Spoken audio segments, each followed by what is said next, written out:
Hey guys, it's Mel. So today I want to talk about personality typing. Specifically, Myers-Briggs, when it comes to the 16 personality types, INTJs are one of the most likely types to take personality tests and to explore typology. I think there's two major reasons for that, and that is knowledge and growth, two things that INTJs are about. With studying personalities and typology, we can better understand ourselves and we can better understand others. And for me, anything that allows me to understand people better so that I can improve that area myself without actually having to go and interact with all the humans in the world, there's more power there. And knowledge is power. It's kind of mantra for INTJs and the like. You have Myers-Briggs and of course Enneagram, Big Five, DISC, there's color tests, you have things like the Strength Finder, there's all kinds of evaluations, testing, and things that you can to explore your personality, characteristics, your strengths, but all of them, the goal, for me, at least from my viewpoint, is to better yourself. You want to learn, you want to grow. For INTJs, a big strong point for us is perspective, is understanding things from different perspectives. The Myers-Briggs specifically focus on cognitive functions and the way that people interact with the world. And that exploration of that allows us to kind of understand different people's viewpoints of the world, which is something we want to understand. INTJs want more than just knowledge, but the root cause of things, the internal structure, the system behind the things. And the label doesn't matter. The system matters. And that's what the personality typology allows, is kind of like understanding the system, because you don't have to go around and put labels on every human that you interact with, but learning that that flow and that system behind the cognitive functions of understanding that when you view it in people. One of the things that happened when I started making these videos is the fact that people will comment, or I continue to read and study things about how so many people want to be an INTJ and type themselves as INTJ, and they aren't truly an INTJ. And I can say I don't think that anybody can type me off of a single video. I did grow up in theater and I project a lot of stuff that isn't true to me. Whether or not I'm a true INTJ, I don't care. Any of you out there, whether or not that you've been tested 5 times and specifically, I don't care. What I care about is using personality typology to grow. For me to grow, for you to grow, that we can all learn from it.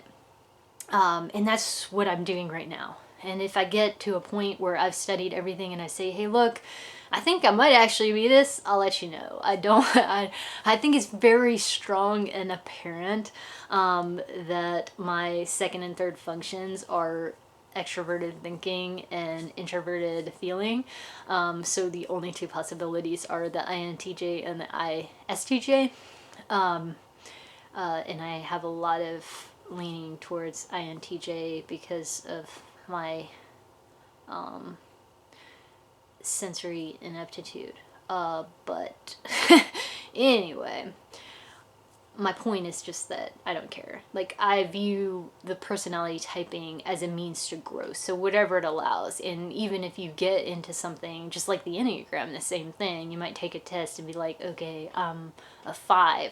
But then when you start to study all the typings, you realize that something pushed you in that direction, but instinctively and naturally you're something else.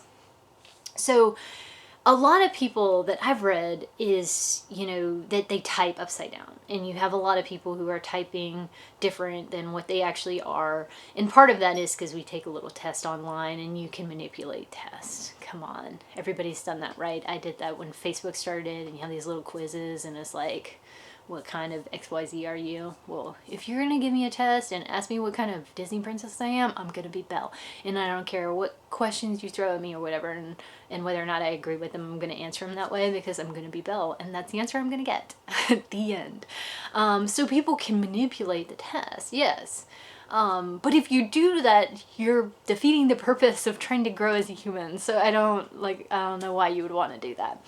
But the other thing that affects us is the fact that our life experiences, our environment, our family of origin, any kind of traumatic experience we've been through, all of these things can affect the way that we naturally are inclined to interact with the world. We adjust our functions based on the things that we've been through. And so an example I could throw out there. I remember my little brother, he instinctively would reach for things with his left hand. Growing up, he's just a toddler. And my mom would correct him, whether it was the spoon that he was eating with or a crayon, whatever. My mother would correct him and take things from his left hand and put them in his right, because that's the, socially acceptable way to write, is that you're right-handed. You're focused that way. And I think in our world, we kind of have this sensor versus intuition battle, like civil war going on. Our world is sensory. And that's comparable to the right-handed, right? That's what's acceptable. That's what's expected of people.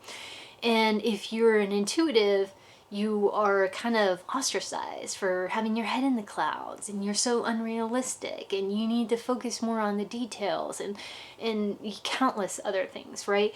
The burden of proof lies on the intuitive, because somehow we're like, I know how to fix this and I know this is going to work. And they're like, but how? I need you to lay out all this stuff. Like, I need you to explain it.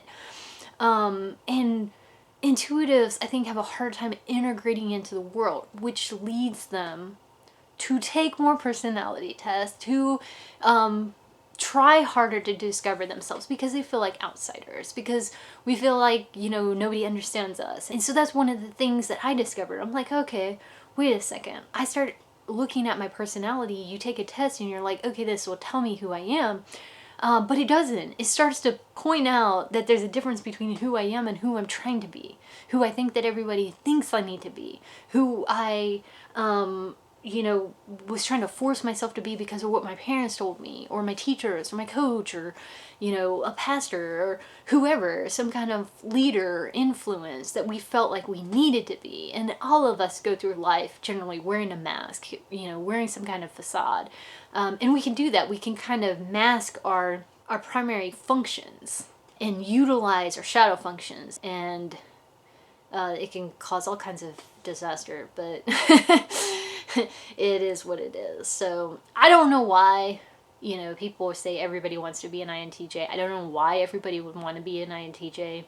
I suppose if people are trying to manipulate the test, they want to be something specific. You might want to be an INTJ because they're stereotyped as being jerks, and that you want an excuse to be a jerk and to stay a jerk because that's just the way that you are.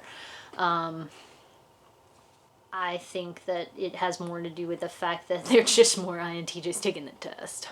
But, and there may be some subtle differences. Like I said, the ISTJ, or an INFJ, maybe somebody really does have strong, feeling tendencies, but they had it stamped out of them when they were a child that you, shouldn't feel. And, who knows? Like, there's a lot of things that can evolve in that regard, but you will learn that if you continue to excavate yourself and other people around you, then you can modify that as you go. Of like, okay, I took the test and I was this, and I kept studying it and I felt more like it, but then I understood the cognitive functions and I was like, wait, I'm not this type, I'm this type.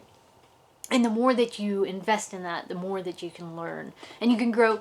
And that's the whole point of it. At least from my perspective, it's like, it's about growth. So it doesn't matter. It doesn't matter if you get your exact type the first time you take the test. The more that you read about it, the more that you study, the more that you grow, the more that you are content with yourself and who you are and how you naturally are drawn to certain things. That's what's going to help you. So just keep working on yourself and looking for other people and listening to other people, and you'll learn, you know. And we're not all the same. So even if you type people and you have hundreds of INTJs, there's still lots of things that are different about us.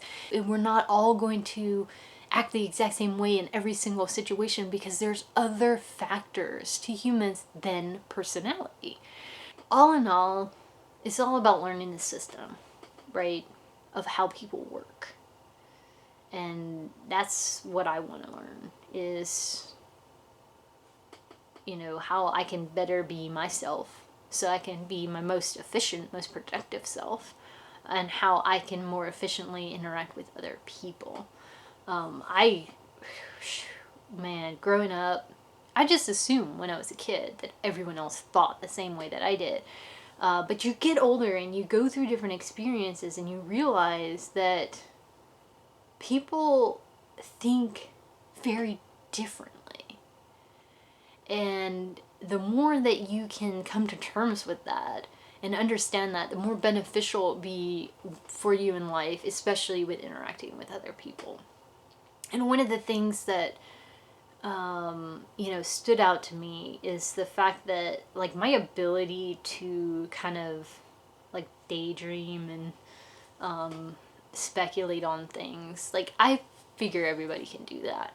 For a while, my brother and I mowed lawns for real estate agents, and we were in and out of houses all the time. And I didn't understand why real estate agents would go into people's houses and like tell them how to rearrange it when they put it on the market, and you have to repaint that wall. Like, it needs to be white. You need to take down all your family photos. You need to, there's too much furniture in this room. It makes it look small. Like, all these things that they do.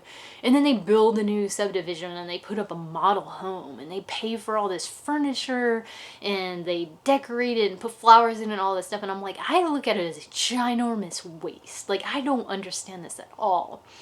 But in all of my experiences growing up, I start to realize that other people need it. Like, they can't go into a house the way that I can and just imagine it.